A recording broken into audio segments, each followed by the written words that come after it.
Moving along down our list of layer style effects, the next one we're going to have a look at is inner shadow. Now this has several settings that reflect perfectly what was already seen in drop shadow, but I will be running over them a second time if you didn't watch that video. I'm going to assume that maybe you're jumping around. So if you find yourself wanting to skip this, that's totally cool.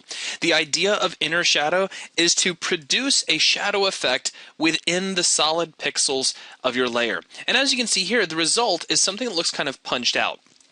Now, I am changing the position of the shadow just by dragging within the document itself. As long as your inner shadow settings are selected in your layer style window, you can do that, which is, of course, a very nice trick. Now, at the very top, we have our blend mode and our color. Of course, we can use this to change the color of the shadow itself. So if I set this to something like blue, and click OK, we're not going to see much of a change with a color of red as our base and then a blend mode of multiply.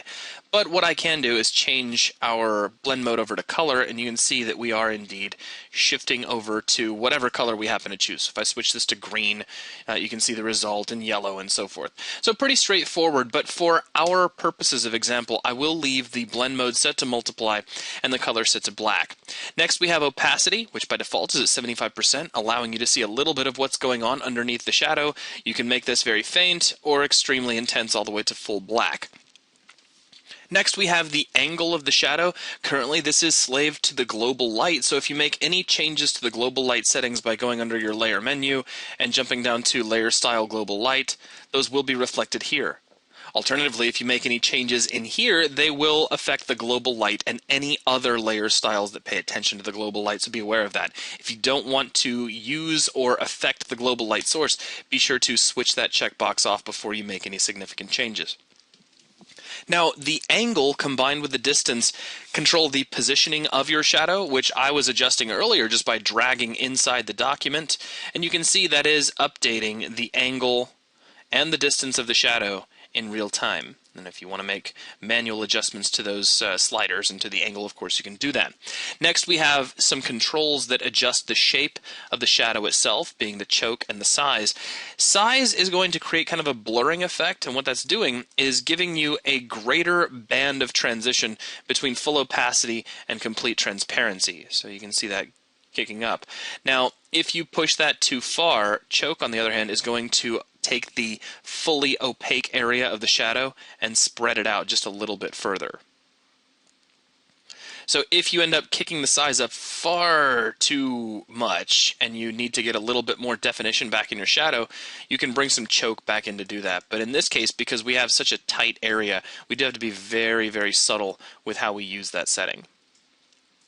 Now, down from here we have contour, and this is going to control the mapping of transition from completely transparent to completely opaque. By default, this is a linear relationship, and that's defining the relationship of change within that band of transition from completely transparent to completely opaque. Of course, you can use any of the settings as discussed in the earlier video over the contour window. So if I do kind of an up and down thing, we get funny banding inside the shadow, which you can use for all kinds of cool little effects.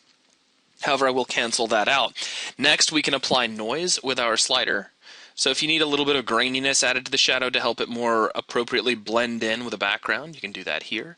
You can take any of the settings that you have made up to this point and make them the default settings for this particular layer style effect by clicking the Make Default button, or you can click on Reset to Defaults, and that'll put everything back to where it was.